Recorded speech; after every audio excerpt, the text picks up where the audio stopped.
He loved green onions and mustard spread, hot black coffee with garlic bread.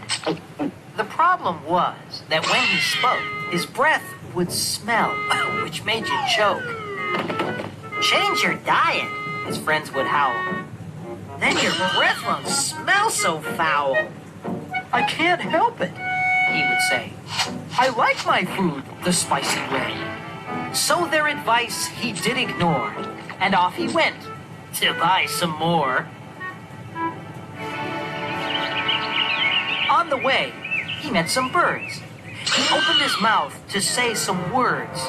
His nasty breath, it was a whiff.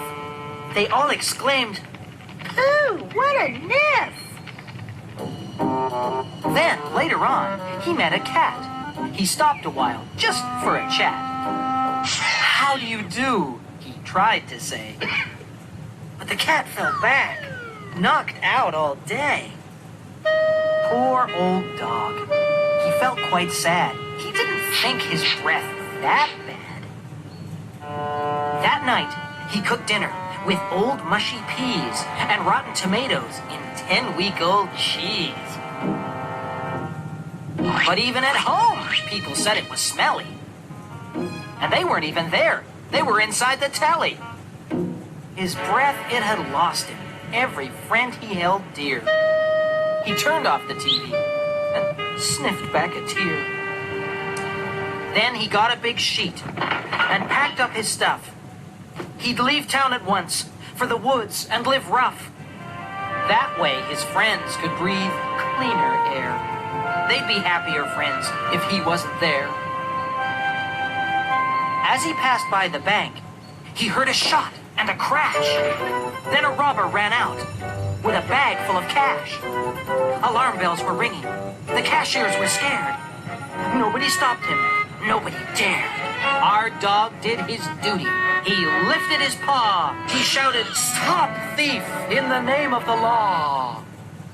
Dog's breath hit the thief like the wind from a bellow. He coughed and he spluttered. He turned blue and then yellow. Then he froze on the spot and he started to lean. As the thief hit the floor, his face, it turned green.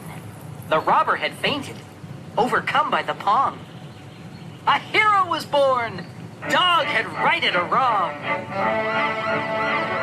The police all arrived at the scene of the crime. They arrested the robber and said, "You'll do time." He'd saved the town. He'd saved the day. And everyone wanted Dog to stay. The bank thanked our hero and gave him a prize. His friends all cheered with tears in their eyes. But his personal problem had not gone away till he opened his prize, and the crowd shouted, "Hooray!" The bank had been clever and had made it their task to issue each friend with a big breathing mask. Then they gave Dog a hat, and to complete his enjoyment, made him a guard dog with full-time employment. His friends were all pleased, and so were the bank, and so was the dog. His breath still stank.